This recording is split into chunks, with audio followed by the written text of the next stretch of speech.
é certo que Dante Ventura não está abandonado no mundo. Suas próprias atitudes pretéritas colocaram-no diante desta situação expiatória. Ele é um nosso irmão que, perante as leis universais, foi convocado à própria reabilitação. Ainda por quase um decênio permanecerá neste estado lamentável, até que, desprendido do corpo totalmente, pela lei da desencarnação, retorne para este plano onde a consciência sofrida e a alma amargurada o farão refletir sobre a sua própria vida. Oremos, então, todos, rogando a Deus o ampare. E, colocando a destra sobre a fronte do menino, fez prece mental estimulando a consciência adormecida do assistido. Aos poucos despertava e tomava posse, sob a atenção do mentor, de sua consciência imortal. Quando acordou e reconheceu o ambiente, gritava, fugindo dos braços que o acolhiam, ao mesmo tempo em que dizia: malditos, canalhas, afastem-se de mim. Por quais mistérios me atam àquele corpo, por quais motivos me castigam? Não sabem que meu pai tem autoridade e que não podem fazer isso comigo? Pai! Clamava Dante. Pai! Tira-me daqui! Referindo-se a Lourenço Ventura. Nesta hora, Álvaro o apacentou com ternura. Calma, irmão.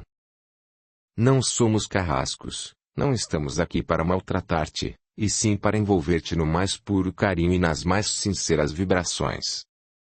Toda a tua vida, todos os teus desatinos, legaram-te um corpo débil, teu espírito, todavia, continua guardando os atributos que o vaso físico momentaneamente embota. Tuas conquistas e capacidades intelecto-morais jamais se perderão. Desejamos auxiliar-te no que for possível. Sim, retrucou o enfermo, há um meio de auxiliar-me, matando-me na carne e libertando-me da prisão. Não, meu filho, para o teu bem, não será possível. Se guardas lucidez das tuas atitudes, deves recordar de que foste tu mesmo que caíste na própria armadilha. Queremos confortar-te estimulando-te na suportação desta experiência, porque será o início do teu progresso moral. Vocês não sabem o que estão falando. Não entendem nada de sofrimento. Colocaram-me com loucos.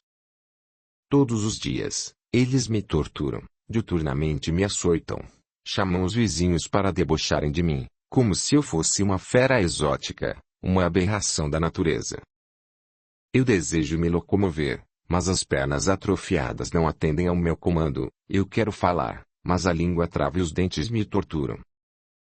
Vejam. Isso não é justo. Ora, meu irmão, o que entendes por justiça? Perguntou o mentor entre sério e bondoso. Lembras-te dos teus atos de vandalismos, dos processos obsessivos, das pessoas que conduziste ao suicídio, dos mais de 500 casos de estupros ligados diretamente à tua influência. As vítimas que espancaste, os seres que torturaste, os medos que imprimiste, as loucuras que induziste e muitos outros crimes hediondos.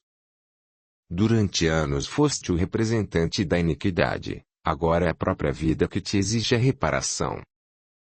Tua violência e teus desequilíbrios sexuais precisarão ser abafados num corpo que te permitas a suportação silenciosa, como que num processo de decantação. Impedido de exteriorizar essas forças, naturalmente elas se aquietarão, e, à medida em que enfrentares valentemente essa expiação, outros sentimentos hão de emergir. Necessitando do auxílio do outro, aprenderás a humildade. Deus enviar-te-á criaturas bondosas que, encarnadas, ensinar-te-ão o verdadeiro sentido da caridade. Terás o toque da fraternidade e não as carícias da sensualidade. Receberás o ósculo da piedade e não o beijo da sedução. Isso será apenas o início do preparo para o teu processo de reequilíbrio. Se souberes valorizá-lo e se te encheres de ânimo, passarás por estas experiências de maneira menos penosa. Coragem. Estaremos contigo. Aprende a orar, avalia desde já este momento sublime em que Jesus vem em busca de mais uma de suas ovelhas. E porque o filho de Lourenço trazia as mãos na cabeça e os olhos em lágrimas, caracterizando dor e desespero, o mentor julgou oportuno devolvê-lo ao estado de semiconsciência, orientando ao seu protetor de encarnação que o sustentasse e dele não se afastasse, mantendo a proteção que lhe fora concedida desde a concepção, e, aproveitando a presença de Maria, delegou-lhe a tarefa de auxílio, influenciando a progenitora de Dante, aguçando-lhe o instinto materno, ajudando-a na sagrada missão da maternidade. Em seguida, determinou que o espírito, parcialmente liberto, fosse devolvido ao corpo. Enquanto isso, Ventura programava novos ataques. Envolvido em ódio terrível, o tutelado de Álvaro retornou para a cidade das trevas a fim de que pudesse dar novas ordens aos seus capangas. Num acometimento de fúria, pediu informações sobre Casimira e fora cientificado de que ela conseguirá fazer com que o senhor Alicante tivesse contato com o Consolador, o que o deixou insano e descontrolado. Capítulo 12. O Consolador. As semanas correram. Na casa dos Alicante, Casimira dedicava-se ao trabalho doméstico com apreço. Judite apresentava relativo equilíbrio. Ela permanecia sob o domínio de fortes remédios receitados pelos psiquiatras. Sob o torpor dos medicamentos ficava momentaneamente fora da ação dos espíritos inferiores. Merecendo os cuidados de zelosa enfermeira, a mãe de Valério seguia os dias como que imobilizada. Murilo sentia-se envolvido por forças estranhas e, vez por outra, era tomado por bruscas convulsões que não encontravam explicações na medicina. Valério já havia visitado várias instituições religiosas sem êxito, então foi ter com Casimira a fim de recolher orientações acerca do espiritismo. Aguardou pacientemente que a doméstica concluísse as atividades de rotina e, no fim do expediente, solicitou: Casimira, por favor, podemos conversar um pouco? Pois não, senhor. E dirigindo-se para delicado vergel, apontando elegantemente o caminho, como que convidando a criada, considerou: Casimira, lendo os livros de Allan Kardec sugeridos por você, pude entender perfeitamente a diferença entre o espiritismo e as outras religiões espiritualistas. Compreendo agora a imortalidade da alma bem como a possibilidade da comunicação com os espíritos. De fato me parece lógico, já que a alma é imortal, comunicar-se com aqueles que permanecem ligados à carne. Compreendo também a importância de Allan Kardec na codificação do espiritismo e o objetivo da doutrina espírita: o de transformar moralmente os que a compreendem. O Livro dos Espíritos é um tratado filosófico como poucos. Encontrei nessa obra as explicações racionais acerca da existência humana, a ideia de Deus, como inteligência suprema do universo e causa primeira de todas as coisas. Esses estudos me fizeram compreender os atributos do Criador, bem como as provas de sua existência através dos seus efeitos. Para mim, foi um verdadeiro achado. Foi extraordinário encontrar na introdução de O Evangelho segundo o Espiritismo o resumo da doutrina de Sócrates e Platão, como se repentinamente fosse arrebatado para a própria Grécia, e podia ouvir o apóstolo de Atenas discursando na Ágora. Encontrar naquelas páginas luminosas o pensamento de João Evangelista, São Vicente de Paulo, o Santo Cura de Ars, Santo Agostinho, São Luís e outros que contribuíram para o progresso humano foi um bálsamo para meu espírito. Em O Livro dos Médiuns, a presença de Erasto, Joana d'Arc, Rousseau, Pascal, Fénelon e múltiplas outras personalidades, cantando a imortalidade e comunicabilidade da alma, foi encontrar a razão da existência. Notei o rigor e a lógica de Allan Kardec na análise das comunicações dos espíritos, o bom senso do seu pensamento. Os esclarecimentos da doutrina espírita me convenceram. As argumentações lógicas do livro O Céu e o Inferno tranquilizaram meu coração sobre a inexistência das penas eternas, além da contribuição dos espíritos dos mortos que retornaram contando seu estado do outro lado da vida. No livro A Gênese admirei as belezas do universo e me encantei com o estudo racional sobre os milagres de Jesus. Talvez, Casimira, pelo momento psicológico em que vivo, fruto da nossa situação familiar, nada me chamou mais a atenção do que o capítulo 23 do Livro dos Médiuns sobre a obsessão. Jamais imaginaria as pessoas que na Terra foram mais atormentando-nos do além. E quando o comparei com o texto do Evangelho segundo o Espiritismo sobre os inimigos desencarnados, pude observar ali, talvez, a origem de todos os nossos problemas. Seria isso, Casimira? A empregada, verificando a gravidade do momento, considerou. Eu poderia, Sr. Alicante, falar-lhe várias coisas sobre a obsessão. O nosso tempo certamente se prolongaria e não responderia todas as suas dúvidas. Por isso, julgo oportuno apresentar-lhe o educandário que lhe poderá esclarecer melhor. Falo do Centro Espírita. Por que o senhor não faz uma visita à nossa casa? Eu, Casimira? Indagou assustado. Por que esse espanto, senhor? Ora, Casimira, um homem da minha posição frequentar centros espíritas. E qual o problema? Perguntou a empregada, carregando nas palavras paz e tranquilidade. O senhor já procurou tantas religiões, não vejo problemas em conhecer o espiritismo nas casas que o representam. Por acaso, o senhor está com vergonha? Pelo que ouvi, o senhor já leu toda a obra da codificação, o que me surpreende. Se nos livros o senhor pode encontrar tanta lógica e lucidez, por que tanto pudor em visitar o centro espírita? Diante das argumentações de Casimira, Valério ficou ruborecido e perante a autoridade moral da empregada ele aqueceu o convite, impressionando-se com a postura da funcionária. Muito bem, disse o patrão, quando são realizadas as sessões? Todos os dias a partir das 19 horas. Está certo. Marcaremos para amanhã. Eu posso apanhar você na sua residência. Imediatamente, Casimira interrompeu dizendo. Não será necessário, senhor, eu lhe darei o endereço e nos encontraremos no local. Nas despedidas, agradecido, Valério quis abraçar Casimira, no que foi interrompido por um aperto de mão. A colaboradora sabia o seu lugar e não queria se prevalecer de um momento de descoberta espiritual para tirar proveito à custa do espiritismo. Na sequência, ele foi visitar a mãe, Dona Judite, encontrando-a em uma cadeira de rodas completamente dopada. Dirigindo-se à enfermeira, perguntou. Lúcia, como ela está? Ah, senhor Valério, não temos conseguido nenhuma melhora. Ela permanece lunática. Se suspendermos os medicamentos, as visões se agravam. Anjos, ladrões, sombras e uma infinidade de personagens exóticos começam a povoar sua mente, fazendo-a gritar como louca.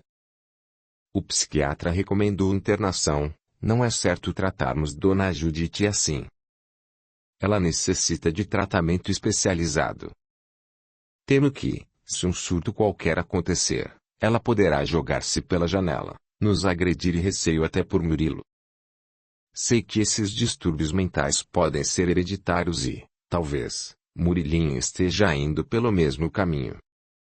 Ele também precisa de atenção. Capítulo 13. Chegando ao centro espírita. No dia imediato, Valério trazia certa expectativa e alegria incomuns. O discurso de Casimira impressionara-o.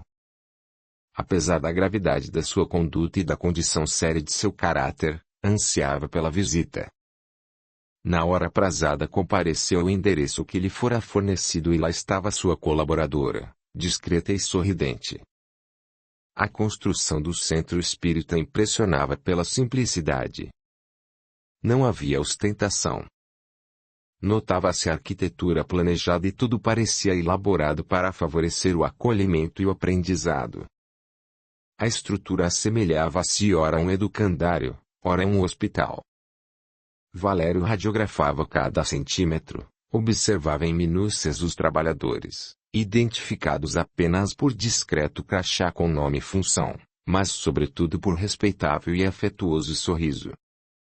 Não havia abraços acalorados, o que não representava ausência de fraternidade, e sim respeito à individualidade.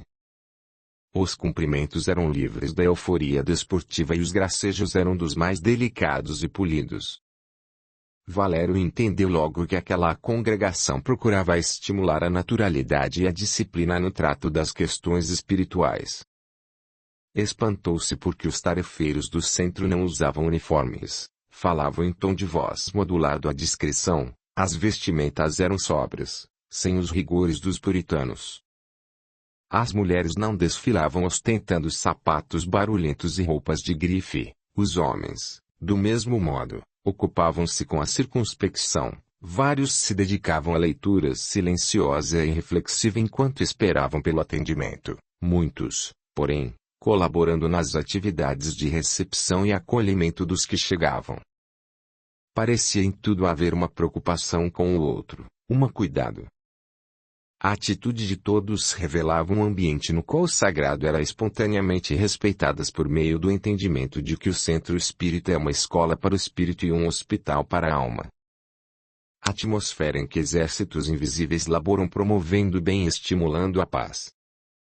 O visitante obrigou a encontrar um caixa para pagamentos, uma tesouraria para recolher o dízimo ou recebimento pelas benesses alcançadas. Mas nada encontrou. Imaginando que a cobrança viria no fim, aguardou os acontecimentos. Havia, logo na entrada do centro, uma comissão de simpáticos recepcionistas. Auxiliar apresentou o patrão, no respeito da simplicidade, e solicitou fosse ele encaminhado ao trabalho de entrevista e esclarecimento. Na sequência, despediu-se dirigindo-se às suas atividades. Feita a recepção, Valério fora convidado a guardar em respeitável biblioteca. Esperar, naquela casa espírita, representa aprender. Uma discreta ficha com o seu nome e a indicação de que era iniciante em espiritismo fora-lhe entregue. Ao apresentá-la ao recepcionista da biblioteca, fora conduzido a longo balcão em que a voluntária, ao identificar pela ficha o iniciante, ofereceu-lhe literatura adequada. Conduzido para ambiente organizado e acolhedor, o recém-chegado lia enquanto aguardava. 10 minutos depois, seu nome soou discreto e um voluntário indicou-lhe o caminho. Em ambiente coletivo, no qual as portas não se cerravam, espíritas conscientes, estudiosos, esforçados na arte de compreender a dor do outro e, sobretudo, aptos ao esclarecimento seguro em Jesus e Kardec, dialogavam com naturalidade com os que chegavam pela primeira vez ou os que buscavam conversa fraterna objetivando a vida correta e a orientação espírita. Seja bem-vindo, Sr. Valério. Ele ficou assustado, imaginando que ela havia adivinhado o nome dele. A colaboradora, identificando-lhe o espanto, tratou logo de informar, evitando qualquer sentido sobrenatural. Recebi com antecedência a sua ficha e sei que esta é a primeira vez que está em nossa casa. Em que podemos ajudar? Como o centro era bem organizado, a equipe do acolhimento fraterno, que periodicamente se reunia para planejamento e capacitação, já sabia pelo cronograma qual o capítulo de O Evangelho segundo o Espiritismo seria explanado naquela noite. Estudaram em conjunto na reunião preparatória antes do início das atividades e procuravam explorar seu conteúdo aplicando-lhe, delicado e de maneira pertinente, durante cada conversa. A acolhida fora tão respeitosamente afetuosa que despertou encanto em Valério. Narrou, assim, o seu drama, receber as mais nobres orientações e impressionou-se com a última frase da colaboradora transformada em fraternidade. Frequentemente são as lutas mais tormentosas da vida que nos conduzem a Deus. Confiança. Ele recebeu orientações sobre o passe, seu mecanismo e efeitos. Fora convidado para, antes, assistir às preleções evangélicas. O preletor, tarefeiro espiritual responsável pela explicação do Evangelho, era bem preparado e praticamente dispensava amparo espiritual. Estudioso, valorizava o momento sagrado de explicar a boa nova de Jesus aos interessados ou sofredores, e, porque sua responsabilidade compactuava com a dos bons espíritos, não se preocupava em fazer palestra com arroubos e oratória. Aquele era o momento de explanar, usar a lógica e a razão para salvar vidas que se debatiam num mar de lutas. Essa postura e a pureza do seu propósito mantinham-no em perfeita sintonia com os responsáveis espirituais daquela tarefa, que já o conheciam, respeitavam, apoiavam e, por estarem ligados pela excelência do trabalho, conferiam-lhe a responsabilidade do momento permitindo-se outras atividades, deixando aos cuidados apenas do seu anjo da guarda, ou espírito protetor, que externava alegria e satisfação por saber que seu tutelado, pela dignidade e esforço, merecia aquela deferência dos bons espíritos. Quem visse o nosso irmão com os olhos do corpo, nele não identificaria nada além de um homem dedicado, cuja palavra esclarecia com afeto e respeito. Para o início da atividade, observava-se a mesa formada por 3 colaboradores discretíssimos. Um deles levantou-se, fez breve e respeitosa saudação, leu pequena porém poderosa mensagem espiritual objetivando preparar as mentes dos participantes, fez prece singela e ao mesmo tempo afetuosa, ligando-se de imediato à nossa esfera, conduzindo os pensamentos dos presentes, permitindo a espiritualidade agir com mais eficácia. Quem pudesse observar, veria nesse momento uma vasta equipe de benfeitores espirituais muito bem preparada, acolhendo, ali mesmo durante a preleção, os espíritos sofredores e obsessores que acompanham os encarnados, veria ainda os parentes mortos bondosos e equilibrados, autorizados pela organização espiritual da casa, ao lado dos seus queridos ouvindo a preleção e inspirando-lhes interesse pelo tema e ânimo para viverem as instruções. Além de centenas de outros espíritos enfermos ou combalidos, em tratamento de reequilíbrio, assistindo à exposição. O assunto abordado fora o capítulo 5 do Evangelho segundo o Espiritismo. Bem-aventurados os aflitos, itens 1 a 6. A explicação fora muito apropriada. Apresentou a tese espírita para a justiça das aflições, e esclareceu que as causas atuais de nossas dores podem se dar por problemas criados numa mesma existência sem que nada tenha com o passado. Muitos males são produzidos por nós mesmos numa mesma encarnação, por incúria, leviandade, imprevidência, mau proceder, vaidade, falta de cuidado com o corpo, orgulho. Demonstrou, a partir da imortalidade da alma, que os sofredores de hoje podem estar recebendo, como instrumento educativo, o retorno das próprias atitudes em vidas passadas. E ao suportarem com resignação, coragem e alegria cristãs, os indivíduos libertam-se e reabilitam-se ante as leis divinas. Traduzindo com isso, bem-aventurados os que choram porque serão consolados. Mateus 5:5, o conforto ficou por conta do fim do item 6. O homem, pois, nem sempre é punido, ou punido completamente, na sua existência atual, mas não escapa nunca às consequências de suas faltas. A prosperidade do mal é apenas momentânea, se ele não espiar hoje, espiará amanhã, ao passo que aquele que sofre está espiando o seu passado.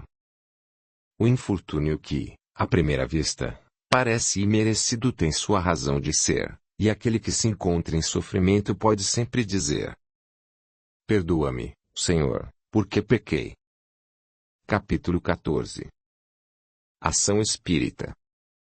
Após a explicação do Evangelho, um dirigente ou coordenador de atividades espíritas orientou seguramente sobre os mecanismos daquele procedimento espiritual, o passe, alertando acerca da necessidade de concentração, explicando sucintamente que concentrar não é ficar sem pensar em nada, é participar com entendimento de causa da atividade espiritual. Informou, ainda, que as luzes seriam diminuídas para favorecer a introspecção e que os participantes deveriam fechar os olhos somente se assim o desejassem e, ou se favorecesse a sua paz interior, Iniciou-se o passe, isto é, a oração com imposição de mãos que uma pessoa de boa vontade faz por outra mais necessitada, numa espécie de transfusão de energias. Naquele modelo, porém, numa variante da prática espírita perfeitamente aceitável, não havia cabine para o passe. Aquele agrupamento mantinha todas as muitas salas ocupadas com atividades espíritas variadas e precisava otimizar o ambiente. Além de não desenvolver a crença de compartimentos hermeticamente fechados ou místicos. Se nosso trabalho for santo, toda a casa espírita será santificada e, por isso mesmo, apta para a atuação dos bons espíritos. As entidades aproveitavam aquele mesmo clima espiritual produzido pelos benfeitores do infinito e pelas mentes dos assistidos estimuladas pelas palavras do expositor sobre o Evangelho de Jesus, e acompanhavam os passistas que se aproximavam, em silêncio quase absoluto, distendendo mãos silentes que veiculavam fluidos poderosos oriundos dos próprios encarnados e potencializados pelo magnetismo dos espíritos superiores. Os colaboradores da prece evitavam o passe mediúnico para não impressionar ou criar dependência nos assistidos. Não é essencial que um espírito se manifeste por meio de um médium para ministrar fluidos benéficos, embora não seja impedido. Os espíritos amigos, ligados àquela casa, em tudo primavam pela elegância das atitudes, fraternidade e absoluta discrição. Os companheiros encarnados, estudiosos e dedicados, entenderam a lógica do cristianismo e reproduziam espontaneamente essa prática da espiritualidade amiga, que prefere o trabalho no silêncio e, na maioria das vezes, no anonimato. Terminada a tarefa, os passistas retiraram-se para discreto local, para as preces e vibrações pelos necessitados. Aquele centro, por preferência e variante, abolir a prática do uso dos papéis para oração. Instruíram os participantes sobre a responsabilidade de cada um informando acerca das leis dos fluidos e os mecanismos da prece. Assim, o responsável fez a oração e conduziu o pensamento dos presentes a locais necessitados, ensinando-os a dar para receber. Hospitais, asilos, creches, dentre outros foram nomeados enquanto os partícipes pensavam com estima naqueles recintos direcionando pensamentos e emoções. A sala encheu-se de luz. Cada coração funcionou como um dínamo de energia. Alguns figuravam a luminosidade tênue de uma vela, outros de uma lanterna e alguns como verdadeiros faróis iluminando a distância.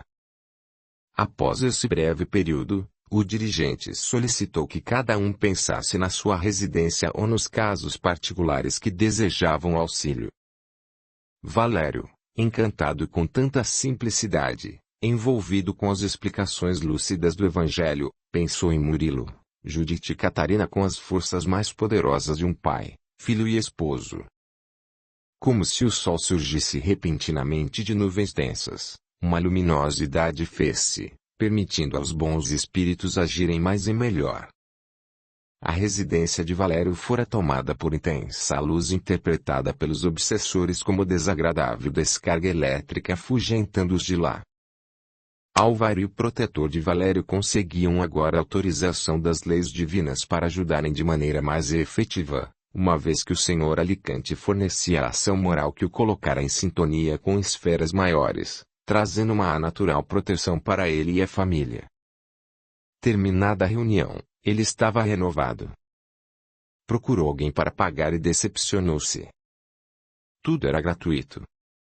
Fora informado de que os espíritas seguem as instruções de Jesus.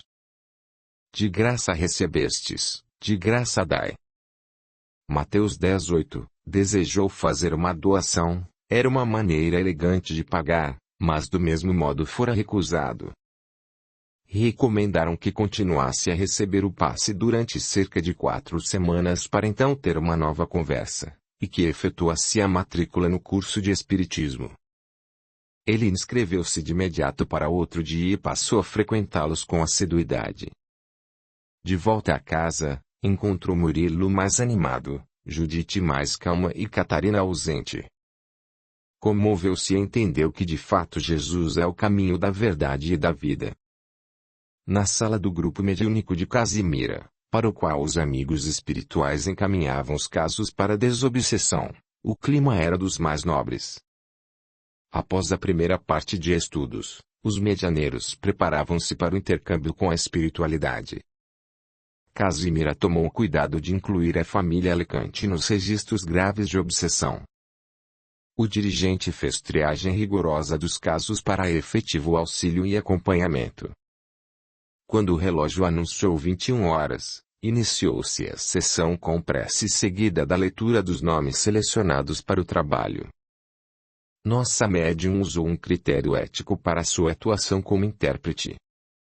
Sabia da problemática da família, preocupou-se com a sugestão, mas fora tranquilizada pelos seus orientadores espirituais, percebidos fluidicamente, que afirmaram a necessidade do labor.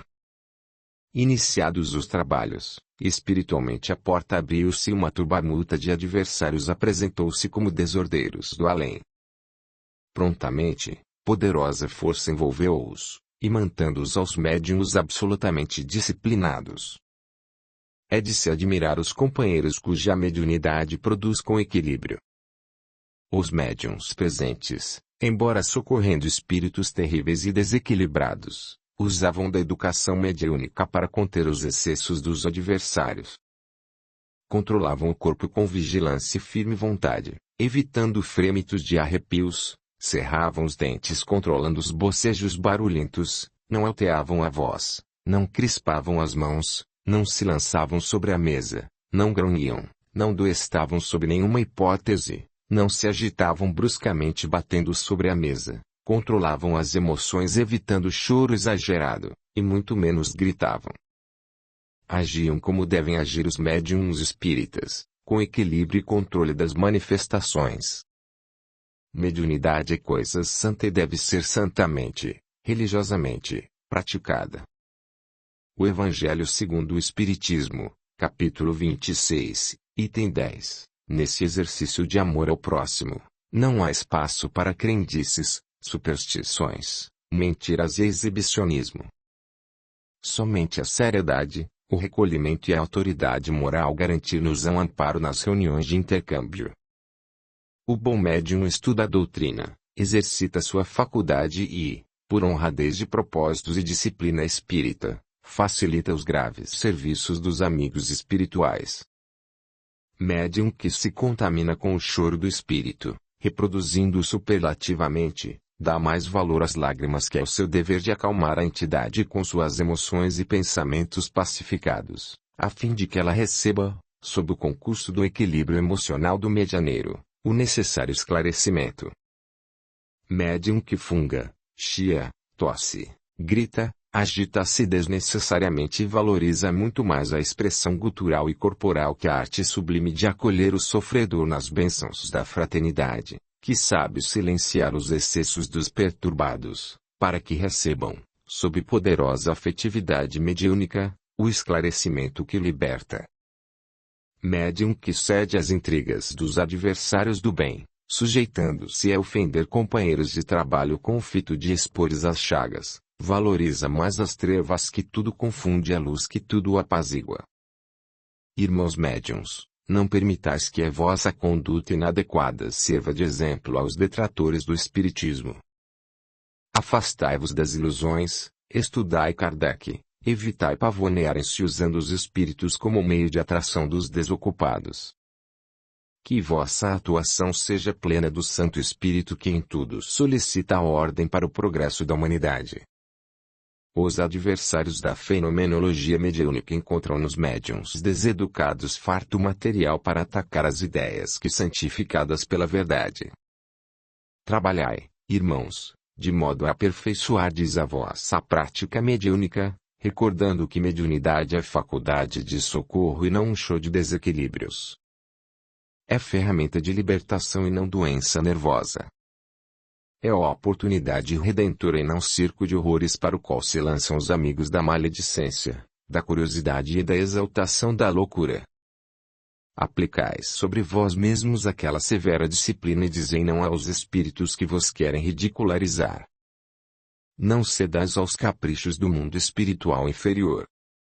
Antes, ofertai vossa conduta correta, vosso equilíbrio e vossas emoções alinhadas ao Cristo, atraindo para vós as entidades iluminadas, ajudando-vos no exercício do bem. Comportai-vos. Equilibrai-vos e trabalhai para Jesus. Analisai, com lógica severa, tudo o que proceder dos espíritos.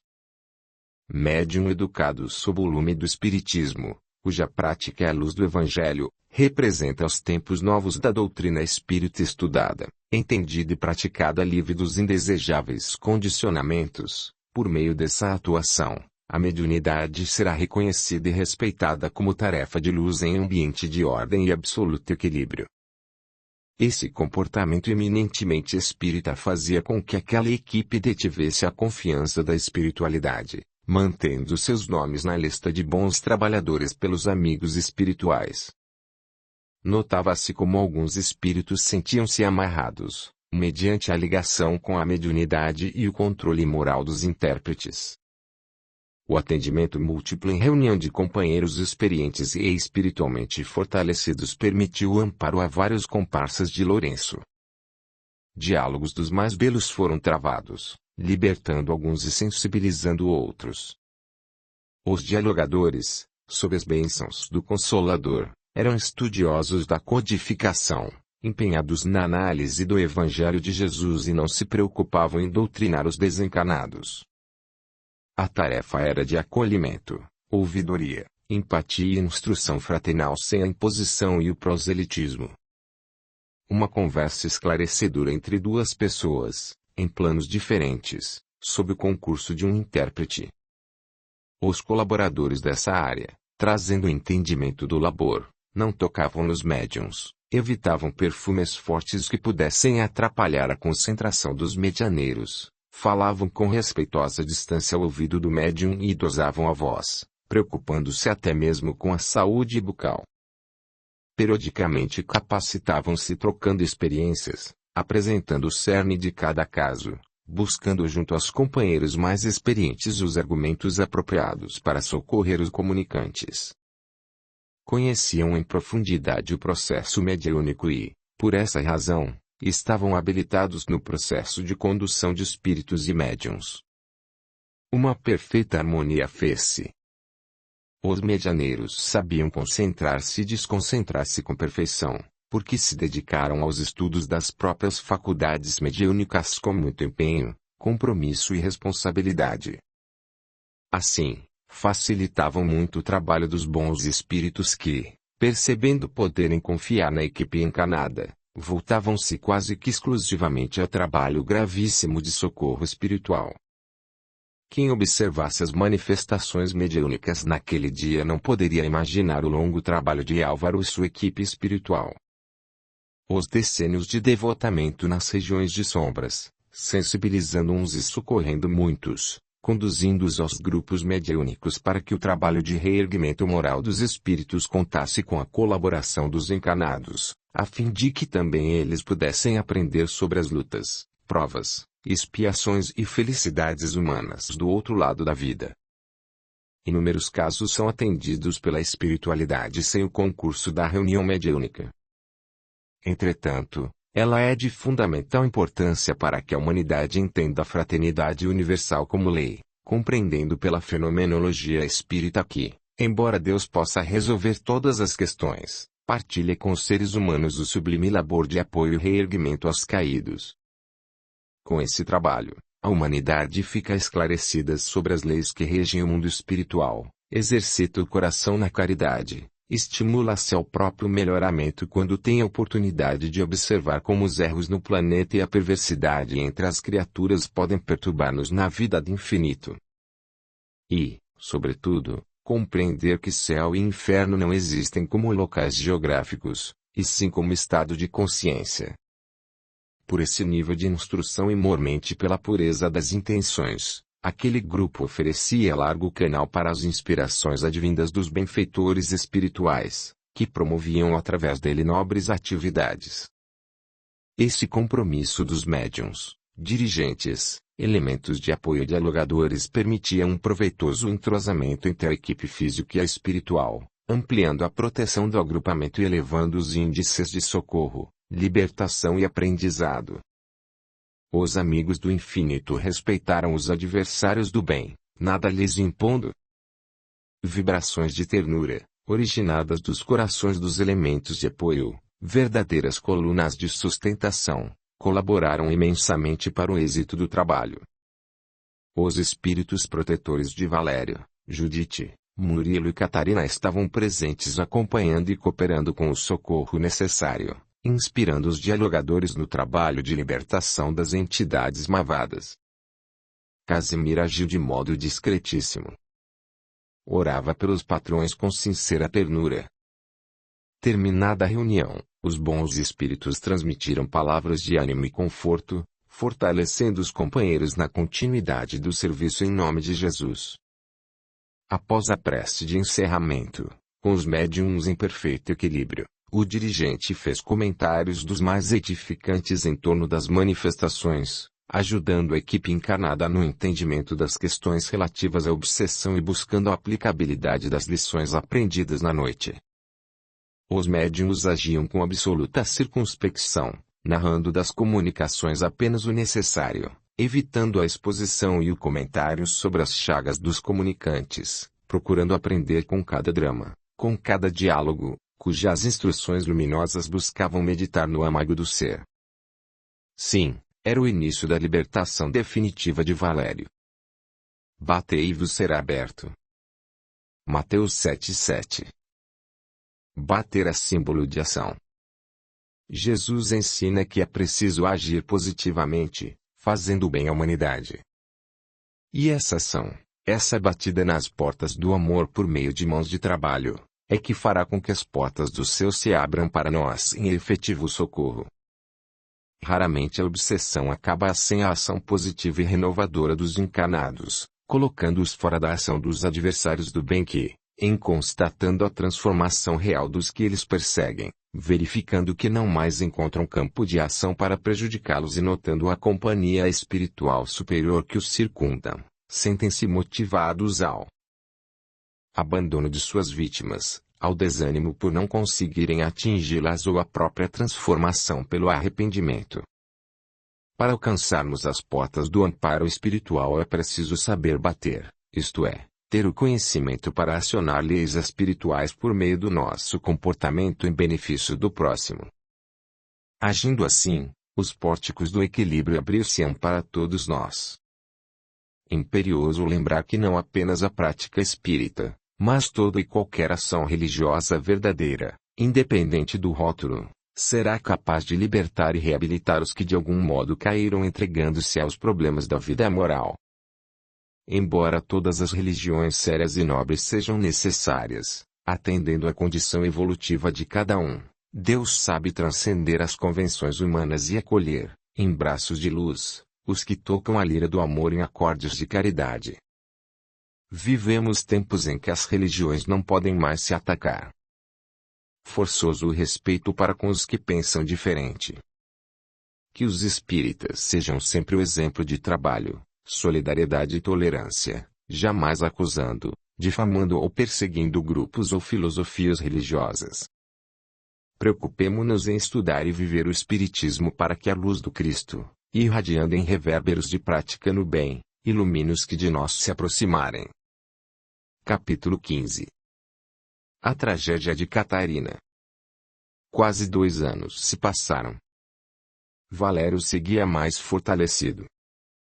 Frequentava o centro com assiduidade, matriculando-se nas obras de assistência social da Casa Espírita, e preparava-se para a implantação do Evangelho no lar. Murilo acalmara-se e retomara o equilíbrio, com discretas e espaçadas crises. Judite diminuíra os remédios e retomava aos poucos a rotina da casa. Um período de relativa paz. Catarina aguardando que as forças ocultas trabalhassem e perturbassem o marido, levando-o ao desequilíbrio e à morte, permanecia inquieta. Telefonou para Laércio em viagem de negócios ao exterior, queixou-se do esposo e anunciou que, se as forças demorassem muito a agir, ela resolveria de outro modo. Afirmou ainda que colocaria Menelau na cadeia, julgando o charlatão e enganador. O amante tentou acalmá-la, mas ela estava resoluta. Catarina, lembrou Laércio, eles são poderosos. Menelau, segundo ouvi, é ligado à bandidagem. Temos de ter cautela. Bobagem, Souza. Bobagem. São farsantes, espertalhões. Ledores da buena dicha. Enganadores e larápios. Terão de devolver meu dinheiro. Parece que tudo que fiz aconteceu errado. Meu marido está cada vez mais forte. Não se preocupe, informou o amante, quando você voltar, tudo estará resolvido. Agendou um horário com Menelau, o líder da seita lunática, a exigir-lhe providências. O que Catarina desconhecia é que Menelau era o líder de perigosa quadrilha. Usava aquela comunidade como fachada para o tráfico de drogas e outros graves delitos, financiava assaltos, contratava matadores e ocultava bandidos perigosos. No dia marcado, após os rituais que caracterizavam o ambiente, ela chamou-a acusando diante de outros consulentes. Fez denúncias graves, rotulando-o de ladravaz e exigindo o numerário de volta. Todos estavam fartos da arrogância de Catarina.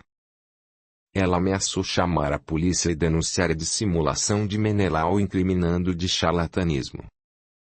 Ele tratou de acalmá-la e prometeu devolver o dinheiro. Era uma pequena fortuna. Combinaram a devolução para a próxima semana. Catarina estava insana. Intoxiada pela vaidade e arrogância, imaginou que todos se submeteriam aos seus desmandos. Partiu do salão das sombras triunfante, sobre um escarpim negro, envernizado e reluzente. O salto altíssimo conferia-lhe elegância e poder. Na data aprazada, Menelau combinou o encontro em luxuoso centro comercial. Compareceu de terno escuro, com o mais fino corte, carregando o dinheiro em elegante sacola de destacável loja masculina. Encontraram-se em airoso restaurante, tomaram sofisticada refeição. Menelau tentou reaver a confiança de Catarina e mais uma vez foi humilhado. Acabarei com você, farsante. Pensou que eu seria uma vítima fácil. Você é um fracasso. Ele tentou intimidá-la, porém sem sucesso. Não tenho medo das suas ameaças, tenho amigos na polícia e no poder. Ela agiu de modo a feri-lo ainda mais. Levantou-se, pegou a sacola com dinheiro, deixou a conta para ele pagar e saiu deambulando qual representante legítima da elegância passageira, entre as lojas sofisticadas do centro comercial. Menelau fora tomado de ira. Ao se levantar, fez pequeno sinal a um dos seus homens, infiltrado propositadamente entre os outros frequentadores, que, entendendo a hora de agir, fez não conhecer o superior, aguardou que ele se ausentasse do ambiente. Enquanto Menelau saía do estabelecimento, o outro seguia discretamente os passos da amante de Laércio Souza. Na via pública, seguida pelos bandidos, o carro blindado de Catarina sofrera um pequeno impacto. Um automóvel luxuoso dirigido por um dos comparsas de Menelau chocou-se contra o dela. Verificando tratar de veículo sofisticado, ela saltou da máquina para pedir providências na arrogância que a caracterizava. Nesse ínterim, enquanto o motorista do importado fazia teatro, uma moto conduzida por assassinos abeirou-se dos dois, exigindo e arrancando o dinheiro que estava na sacola sobre o banco do passageiro. Puxaram violentamente as joias, machucando-lhe o pescoço e os pulsos, subtraíram-lhe a bolsa riquíssima em perfeita harmonia com os sapatos da mesma cor. Quando estavam de saída, já sobre a motocicleta que roncava em urros mecânicos, dispararam impiedosamente contra ela. 5 projéteis crudelíssimos, evitando a cabeça, ceifaram a vida de Catarina. O impacto a lançou contra o próprio carro. O susto, o medo e a dor imprimiram na face o pânico dos que, de alma atormentada pela consciência comprometida, afastaram-se de Deus, Ela abriu os braços, o sangue jorrou da boca em violentos soluços, e o corpo desgovernado deslizou pela lataria do automóvel, conferindo uma forte mancha vermelha estampada verticalmente na rica condução. Houve azáfama entre os motoristas que surpreenderam a cena. Os assassinos fugiram e todos os outros abandonaram o local, deixando Catarina agonizante sozinha até que a morte a arrebatasse definitivamente. Mais tarde ouviu-se a sirene do Serviço Público de Saúde, acionado pela polícia destacada para a diligência. O crime seria registrado posteriormente como latrocínio, sem que ninguém jamais soubesse os reais motivos. A arrogância e a vaidade de Catarina de nada lhe valeram. A morte surpreendera-lhe com os sapatos de luxo, num corpo ricamente vestido e marcado por vergas de violência. O físico perfurado encharcou de sangue as roupas caríssimas preenchendo, de maneira trágica e ao mesmo tempo irônica, o ataúde enferrujado de paupérrimo e mal-cheiroso rabecão. A esposa de Valério abandonara o mundo físico sem ter deixado contribuição real para a humanidade. Portadora de recursos variados, administrando na terra os bens divinos, chegaria à vida do infinito de mãos vazias e, por muitos meses, percorreria a zona de dor, sombra e sofrimento como uma mendiga nécia, em andrajos de miséria, traduzindo sua pequenez moral, fazendo-nos recordar de Jesus. Todo que se exalta será humilhando, e quem se humilha será exaltado. Lucas 18:14. Na casa dos Alicante, a notícia chegou na madrugada com Valério acordado e ávido pelo retorno da esposa. Seu corpo fora impactado pela inesperada e terrível notificação trazida pelos policiais. A placa do carro ajudará os profissionais da ordem na chegada à residência do proprietário. O filho de Judite chamou um funcionário de confiança, pediu nada dissesse a mãe e a babá, saindo de imediato para o reconhecimento do corpo e as devidas providências. Catarina assassinada! Exclamou em grande sofrimento. No necrotério, não houve dúvidas, era ela. O industrial conhecia o espiritismo e isso o fortaleceu. Sabia agora da existência racional de um Deus e da imortalidade da alma. Necessário viver aquela mensagem. Informou, na companhia de médicos especialistas, a mãe, que sob o concurso de remédios suportou a tragédia. Na competência de uma psicóloga, que com eufemismos soube conduzir a situação, Murilo superou a tristeza e a saudade. Casimira foi o apoio direto para os familiares da casa, que por razões de saúde emocional não participaram do velório e do sepultamento. Catarina não possuía religião definida, não participava de ações nobres e benemerentes. Sua parentela, que lhe mantinha declarado desafeto, não compareceu. Somente a alta sociedade e a imprensa da região.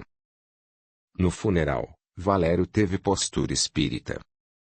Não usou de nenhum rito, nenhum símbolo, velas ou imagens. Somente respeito e oração silenciosa para cooperar no processo de desligamento de Catarina. Ele recebeu os sentimentos, na maioria falsos, dos que tinham de tolerar sua esposa e de outros que desejavam destacar-se socialmente. A todos tratou com diligência e respeito. Em hora determinada pronunciou comovente discurso, demonstrando todo o seu amor, ressaltando a ideia da divindade e a sua misericórdia, impressionando a multidão pela robustez da fé e pela filosofia espírita assumida declaradamente. Fez prece espontânea conforme havia aprendido na doutrina e aguardou o sepultamento. Havia equilíbrio e confiança no viúvo de Catarina. No exterior, Laércio Souza soube do acontecido, enviou condolências ao amigo e recordou-se de que a amante lhe comunicara o que faria. Ele ligou os fatos e imediatamente entendeu que ela fora assassinada por encomenda. Pusilânime, decidiu calar. Na realidade, estava com medo, imaginava-se o próximo da lista, visto que aceito conhecia. Meses depois diria a Valério que preferia vida nova fora do Brasil e assim vendeu para o sócio a parte que lhe cabia na indústria, sem jamais retornar à pátria. A morte de Catarina não foi obviamente uma punição divina. Como a mãe de Murilo não possuía ligações superiores, por ausência de bem proceder, ficou entregue às próprias atitudes. E, porque nunca se preocupou com o outro, imaginava-se, por arrogância, vaidade e prepotência, acima do bem e do mal. Lamentavelmente encontrou alguém pior que ela mesma. Menelau.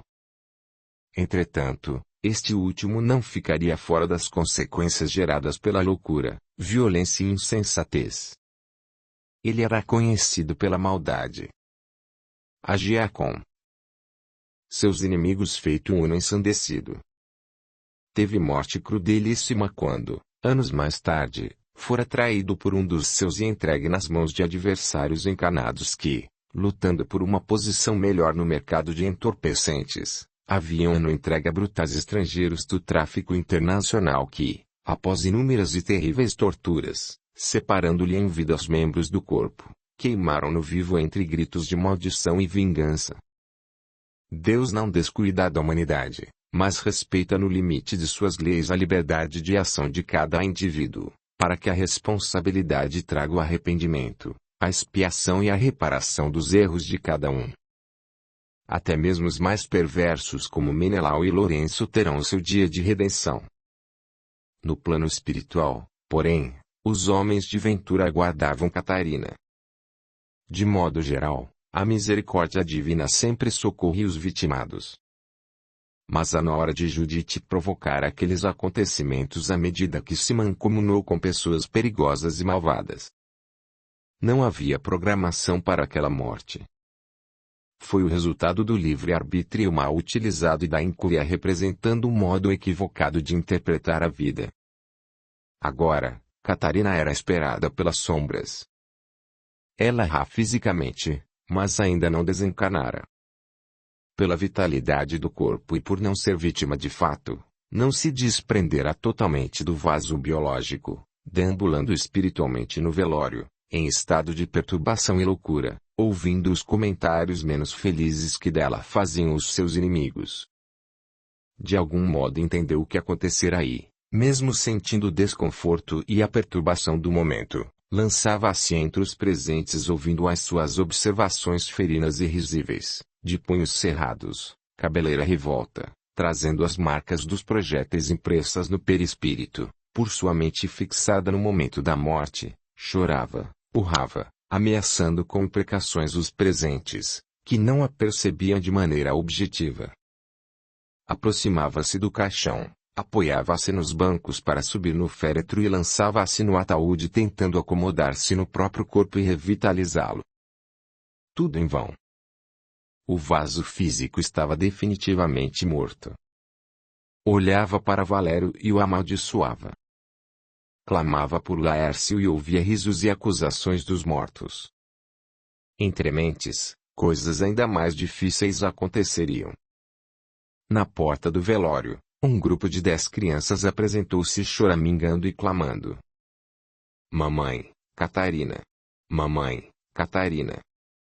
Ela estava de costas, olhando para o próprio caixão, quando um frêmito correu-lhe pelo corpo espiritual. Volveu-se num vagar e parecia assistir a um filme de horror. Os pequeninos estavam disformes, esquartejados uns, representando o bisturi dos médicos insanos, queimados outros, traduzindo o envenenamento que intoxica e queima. Aqueles eram os espíritos que não perdoaram Catarina. Dos 15 abortos delituosos e conscientes que fizera, 5 dos assassinados remitiram-no e retornaram ao educandário terrestre em outras famílias. Catarina, na juventude, estagiara na delinquência sexual. Esses espíritos disformes, seus parceiros de bacanais, atraídos para um corpo cuja insensibilidade dela permitiu fossem feridos e destroçados no seu ventre, desejavam persegui-la e, à medida em que dela se aproximavam, fizeram-na esconder-se agachada debaixo do féretro, enquanto trazia as mãos aos ouvidos para não escutar as acusações. As crianças, em sua mente perturbada e culpada, pareciam crescer adquirindo a forma de adultos mutilados.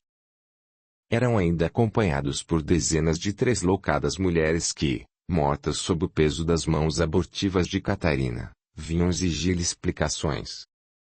Ela figurava enlouquecer. Isso tudo acontecendo no plano espiritual, sem que os encarnados percebessem.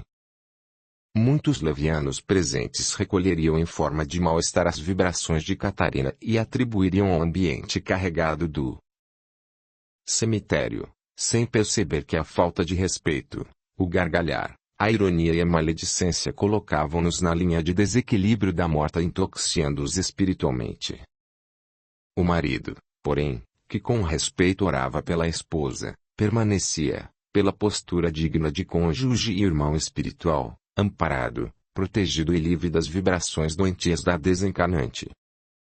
Foi graças às orações silenciosas do filho de Judite, e de alguns poucos amigos de outras religiões sérias e verdadeiras, que a equipe espiritual pode naquele ambiente de desequilíbrio, criado pela mãe de Murilo, afastar as entidades abortadas que posteriormente buscariam a esposa de Valério.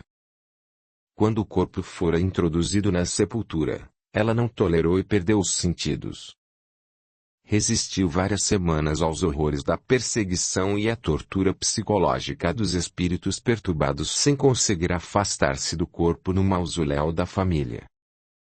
Catarina permanecia sentada ao lado da gaveta em que seus restos mortais foram depositados, aguardando, sem o saber, que o fluido de vitalidade a libertar-se por definitivo. Ela passou verdadeiros momentos de horror que o estado de semiconsciência ajudou a suportar. Os adversários do bem de tempos em tempos tentavam arrancá-la puxando-a à semelhança de quem tenta arrebentar fortes correntes de densa e poderosa coluna. Dessa vez conseguiram. O fluido vital finalmente desvaneceu e ela foi arrancada do corpo putrificado pelos capangas de Lourenço que a levaram até ele. Padeceu assim, rememorando em cenas fortes da sua juventude promíscua aos seus próprios infanticídios e de muitos outros que ajudou a executar, aliciando jovens indefesas e perturbadas, convencendo-as perversamente ao delito. Recebia, por isso, dos traidores de Hipócrates, dos réprobos de Asclépio, desses inescrupulosos convertidos em abutres de jaleco branco, perversa e insana comissão. Nesse caso, era duplamente responsável.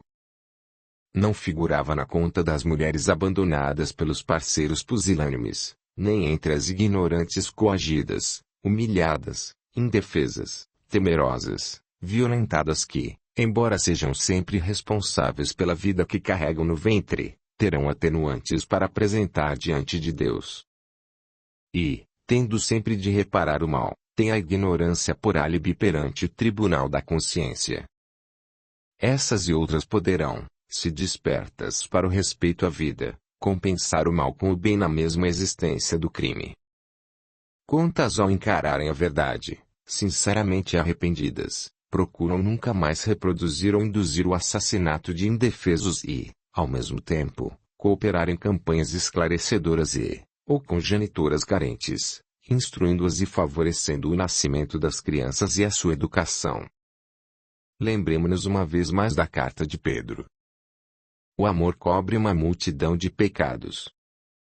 Irmãs e irmãos do caminho, ouvi as vozes dos imortais em O Livro dos Espíritos, obra que revela a filosofia espírita. 344. Em que momento a alma se une ao corpo?